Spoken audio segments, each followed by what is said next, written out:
Inspiration is really good for 1928 because we have a whole history we can go back and look at, whether it be new things that we see in the Paris show. Paris show, you look at inspiration maybe for color because they're usually a little bit ahead of us in color. The world is getting smaller now, so the things used to be very different. You look at the people on the streets in Paris and they may be all in a rust color, including their hair and their makeup. I think it's TV, everything else, magazines, it's become much more homogenous, so the looks that you're seeing there. But they still are a little ahead of us in colors. So when we go to the show in Paris, we're looking at the colors they're saying are going to be right for the next year.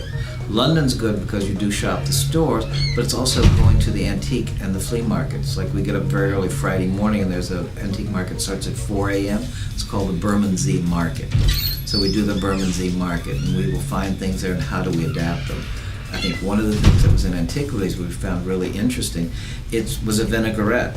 And what it did, it was like a locket, but it was all pierced. And they would open it, and on the inside they would put cotton and perfume. And the reason for that, in the old time, shall we say the streets of London were smelly, and the women had a tendency to faint. So they would simply, as they're riding through London with all the odors, they would hold the vinaigrette up to their face, and they would smell the perfume instead of the odors on the streets. When we came back, we looked at the idea and we turned it into a locket, and we did a two-tone locket, but it was very, very authentic, even though we had updated enough for the modern fashion. So a lot of times we'll look at that. Crosses are another example. Many times crosses are very, very important in the fashion industry. What types of crosses? Is it a Byzantine cross? What period was it from? How did they use color on the crosses? So all of those things we can learn when we look at the older jewelry and how we update it for ourselves. I think one of the most interesting things, we had a location in Harrods, and we were selling antiquities in Harrods.